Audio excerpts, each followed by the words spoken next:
everybody. We are glad to be back with you for a new edition of Inside Africa. Malnutrition remains a big problem in African countries despite the presence of an increasing number of health extension workers. They are tasked with providing families with essential nutrition and knowledge.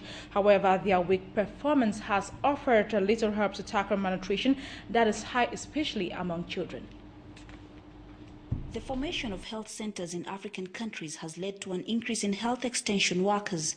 These are people who are trained in basic health knowledge, particularly in nutrition, which they are expected to pass over to mothers. However, despite their presence, malnutrition remains high. Reports by the United Nations Children's Fund, UNICEF, shows that 23 million people in 11 countries in the Sahel and Horn of Africa regions are affected by food insecurity and are facing malnutrition. Children remain the most affected. Nutritionists say most mothers now are aware of the importance of good nutrition, but they don't know how to improve it, and that's what health extension workers are supposed to do. There are detailed message about, giving diverse food, timely initiation of complementary food, exclusive breastfeeding, and how to feed the child, being patient. So there are steps if the health workers take the time. A recent research conducted by group Save the Children Ethiopia shows that health extension workers do not follow up mothers to check on their progress in access and preparation of healthy complementary food for their children. Health extension workers should give time for mothers, whatever the child becomes moderately malnourished or severely malnourished, they should give enough time, at least 20 minutes, to discuss about the mother's real activity problems, so in such a way they can discuss with mothers and can solve accordingly. The performance of the health extension workers is not the only reason behind the continued malnutrition. In some cases, the women they counsel do not have access to food. Most malnourished families live in food insecure areas. In addition, a family may have up to 7 members, while food given by donor organizations may only be enough for 2 people. This even leaves breastfeeding mothers with a poorer nutrition. According to the Save the Children Ethiopia group, some breastfeeding mothers are forced to take coffee the whole day since they do not have enough food and have to give the food to the children. Subsequently, the level of proteins in their breast milk drops, and this passes on to a breastfeeding child. As malnutrition continues, UNICEF estimates that chronic child malnutrition would cost African countries $25 billion a year. Nigerian ambassador to Togo, Matthew Sunday Adoli, has told Nigerian youth nursing the idea of going to hustle abroad to drop such plans and take alternative profitable ventures at home. Speaking in an interview with some Nigerian journalists in Lomé, Ambassador Adoli emphasized that such overseas trips are fraught with dangers as they could end up in jail or lose their lives. Togo is home to about 2 million Nigerians. They are found in all sectors of the economy, making success in their different endeavors. But few constitute nuisance to themselves and to the host country. Almost on a monthly basis, over 20 Nigerian youth trafficked into Togo on their way to Europe are sent back to Nigeria. Ambassador Adole is Nigerian envoy to Togo. What do you look for in Nigeria you cannot get? Is it arable land? Is it items to trade with? Is it job? That you come here to squeeze the space of this thing and that is not available here. And all in the name of saying they are outside the country, where you can do better in your country. Instead of coming here to sweep and say you are abroad, it's a disgrace to those who are doing that to themselves. Because conditions in Nigeria now are such that you can obtain assistance in one form or the other from any organ of government. The ambassador implored parents sending their children to school abroad to tutor them well and provide enough for their sustenance. The last report I got was very disturbing. The police phoned me and the Human Rights Commission phoned me that they had Nigerian female students had taken over nightclubs in town, and that they were coming back late, and it was capable of harming them, because if they are killed or if anything happened. So I went and addressed them to please lessen their promiscuity and give good examples of themselves, because they are also ambassadors of Nigeria here. Let's move over to Ghana, where the University of Mines and Technology, TAQUA, will from the 2013-2014 academic year start a degree program in environmental safety engineering. This is expected to expose students and profile solutions to the environmental challenges that arise from mining activities, both legal and illegal. This was disclosed at the 5th congregation of the university at TAQUA in the Western region. The University of Mines and Technology, TAQUA, is one of its kind in the West African sub-region and has been in existence for 61 years now. It started as the TAQUA Technical Institute in 1952 by the colonial administration and later affiliated to the Kwame Nkrumah University of Science and Technology. Following a parliamentary act in 2004, it became a fully fledged university. It was during its first congregation in 2009 that the late President John Evans Atta Mills pledged and later redeemed 100 million Ghana cedi allocation sourced from the Minerals Development Fund for the infrastructural and academic development of this special school.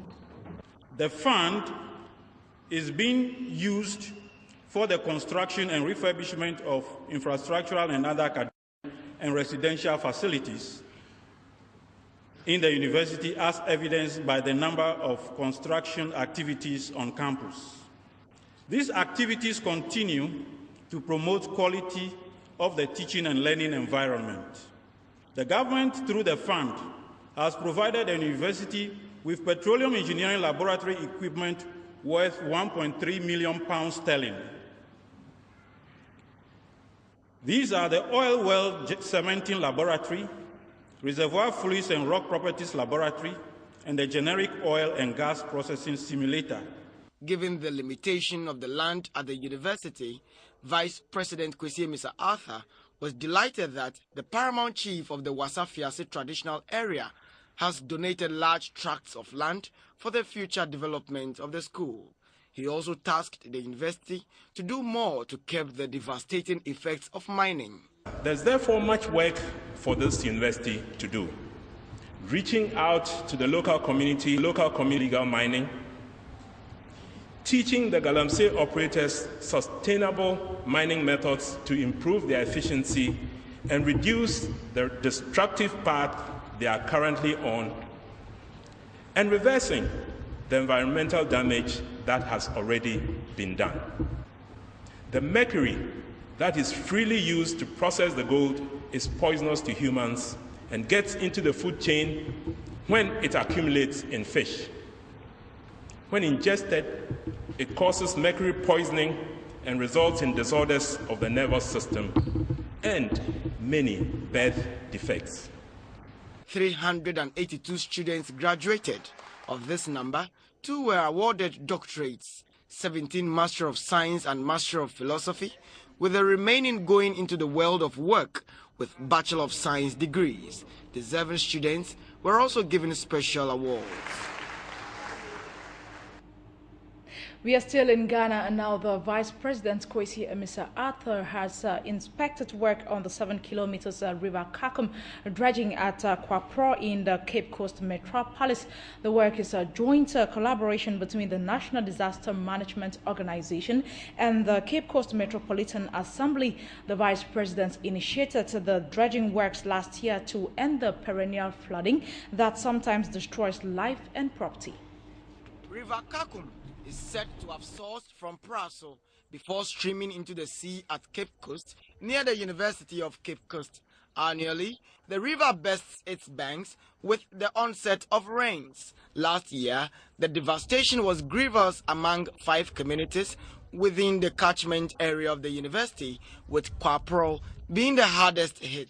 When Vice President Kwesi Mr. Arthur visited the affected people, he pledged to put an end to the flooding. He then tasked the National Disaster Management Organization to provide an excavator while the Cape Coast Metropolitan Assembly fills it.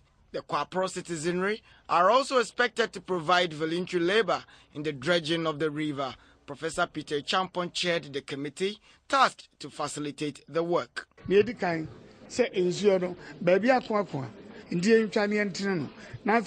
Embankment ya bruni friends leve yewia yense nua eso enua se ne be ya nsuo no ntimi embrichi de taso mienu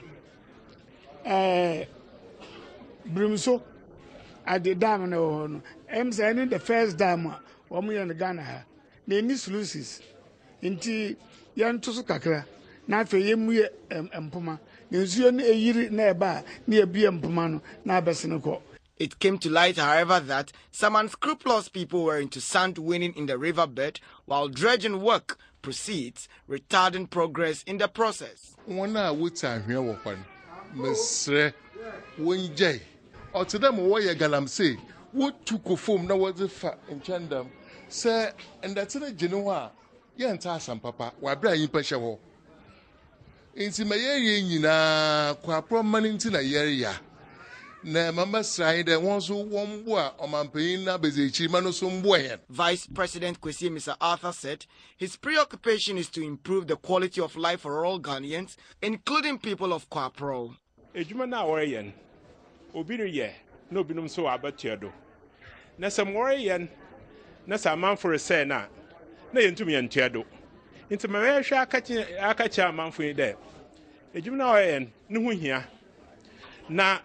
CSM more and CCNA, Obiba, Ointimentedo, or them was and no son obey any view. In Tantia Bep Pacho, there one share on our friend Galam same, knows woods and when we form ho. Ma assassin Austrian, na no one yedzen, Boshan we bottom, na in soon nephew the Orba, Cruma, into young share near your new ye. Na one say in Yama, yes, on the bow. The Vice President's entourage was taken round the banks of the river to see progress of work so far. Mr. Arthur expressed satisfaction at work done and hoped the embankment is finished quickly to contain the flood when it rains. Moving on, officials from the New African Partnership for Development and NEPAD have rounded up a working visit to Cameroon. The visitor aimed at propelling advanced training programs for nurses and midwives in the country rounded off on July 25th at the Ministry of External Relations in the nation's capital, Yaoundé. Sixtus Mbom tells us more. The officials of the New Partnership for African Development, NEPAD, rounded up their working visit in Cameroon at the Ministry of External Relations in Yaoundé this July 25. This African Union strategic framework for Pan-African socio-economic development is currently ensuring good quality health services for pregnant women in Cameroon, Gabon and Congo-Brazzaville. My second visit to Cameroon on the NEPAD project for nursing and midwifery education in Africa. Our focus is more on providing highly skilled nurses and midwives from university level so that they can be able to provide the necessary primary health care in the urban areas as well as in the rural communities. We want to train students at a master's degree level. And we are looking at the University of Yaoundé 1 to partner up with the University of Stellenbosch in South Africa. This is a 2-year program at a master's degree level. It was revealed at this working session with Dion Gute, Minister Delegate in charge of the Commonwealth at the External Relations Ministry, that traditional midwives still operate in rural areas of Cameroon. Though the Ministry of Public Health is currently training 500 nurses in some 10 schools in the country, the ministry authorities still say there is a great shortage of human resources in the health sector. The government of Cameroon has pledged to support NEPAD through the Ministry of Public Health and that of Higher Education to facilitate a training partnership between the University of Yaoundé 1 and the Stellenbosch University in South Africa for the training of nurses at the master's degree level. We will be designing a curriculum based on the needs of the country. And we will then share it with the Yaoundé. In fact, the two universities will work together on this particular curriculum and reach consensus, and then we'll introduce it. And it's, there's a process that we're going to follow, you know, with reference to get the first group of students to get their master's degrees. Over in Uganda, the Ministry of Relief and Disaster Preparedness says over 60 districts countrywide have been severely affected by famine in the past few months. According to authorities, more than 530,000 people have been affected, and they warn that the current food shortage is likely to persist until the month of October. Several districts in Uganda have been hit by a dry spell over the last couple of months. As a result, areas in Karamoja sub-region, Acholi, Lango, Teso, West Nile and some parts of Buganda and Bunyoro have been affected by severe food shortage. An estimated population of about 530,000 people is at risk of starvation. Some starvation-related deaths have been reported from the sub-counties of Kamion, Lodiko, Kidepo, Kabong and Lolelia. Information from the Ministry of Disaster indicates that 60 districts have been affected countrywide, and it projects that the current food shortage will persist until the end of October 2013. Through August, September and October before it eases out in November 2013, when the next harvest is expected. According to Minister Hilary Onek, government is already working with humanitarian agencies and other line ministries to provide relief to affected communities. The Office of the Prime Minister led a rapid assessment of the situation in the affected regions, particularly in Karamoja, with the involvement of World Food Programme, the International Organization for Migration, United Nations Population Agency, World Health Organization, and the UN Food and Agriculture Organization, FAO. In some parts of the Karamoja region, communities have been forced to cross the border into Kenya in search for food. Bringing you more news from Uganda, a private company commissioned to design a compensation and resettlement package for residents in the oil-rich Hoima district is in the spotlight. The company that was approved by the government is accused of forcing residents of Buseruka sub-county in Hoima district to give away their land. A few years ago, the government earmarked Buseruka sub-county in Hoima district as a suitable area for an oil refinery. Land totaling to 29 square kilometers was needed to provide space for the refinery's development and its attendant infrastructure such as an airport, waste management facility and petrochemical industries, to mention a few. Residents from 14 villages are likely to be relocated if this project goes through. Many of them are already crying foul as the demarcation of the proposed land continues. The residents say they are being threatened with evictions and have not been compensated to enable them relocate to other areas. I remember when they came, my friend even got a award. He was beaten, and it shows a bad image, means that there is some hidden agenda which they don't want us to know. The systems should be transparent. People should be respected. All of us here seated, we should not say, those are the people in Kabari. No, we need to wake up and work together to make sure that our government respects our rights. They are accusing a private company for irregularly executing the project. The company was allegedly commissioned by the Ministry of Energy and Mineral Development to survey land and oversee payments. The residents say they are being threatened to sign documents to give away their land without any form of payment. Then you sign, the money has been paid to you, but the money is not being paid. Now the question is, community, people are worried. You are saying that the money has been paid to me or received.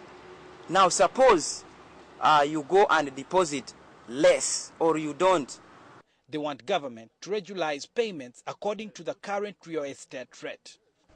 Officials from government, however, maintain that the process of compensation has been transparent and dismissed the reports. That can't be true. Maybe the complainants just people pretenders, Only 2 weeks ago, 3 weeks ago, the Ministry of Energy published in detail, first of all, how evaluation is conducted, who conducts the evaluation, and in case somebody is contesting the evaluation, how to make appeal. There are appeal tribunals at sub-county where there are local officials and representatives of government. So, really, that should not arise. Plans to construct an oil refinery in Hoima district are already underway, and the planned project will start with a smaller capacity refinery of about 20,000 barrels per day to be constructed in 3 to 5 years and later upgrade to 60,000 barrels of oil per day. Let's now make a stop in Kenya, where human-wildlife conflict cases in the Amboseli National Park are quite common, as man and the beast compete for scarce resources such as water and land. But such cases are set to reduce after the community leased out part of their land as an elephant migratory corridor. This 16,000-acre piece of land leased out by the Ogulului Olola Rashi Group Ranch will extend the elephant paradise from the Amboseli National Park to the Tanzania border, commonly referred to as the Kitenden Corridor, that connects to the Mount Kilimanjaro National Park. The largest land mammal, but this seemingly gentle giant at times has a vicious side. Mbele ya kwenda akatufesi kumaanisha huyo ndovu alikuwa tayari kuchaji, inaweza ruka na ikukanyange na hakuna mtu atakuokoa. Tunalazimishwa kuvuna kwa sababu ya usumbufu wa wanyama. Wanajua pahali iko pipe, wanachimbua, wanakata, wanatengeneza kabwawa, wanakunywa maji na kuoga. Zile pembe zake anaiguza, yani anaisukuma ile kikingi, ile post, anaisukuma, anaangusha chini. They are able to study the way the fence has been done. Bado ziko ndani. In the dead of the night, a call comes through that an elephant had invaded the compound of one of the hotels near the Amboseli National Park. Flashlights on the ready, KWS wardens spring into action in search of the beast.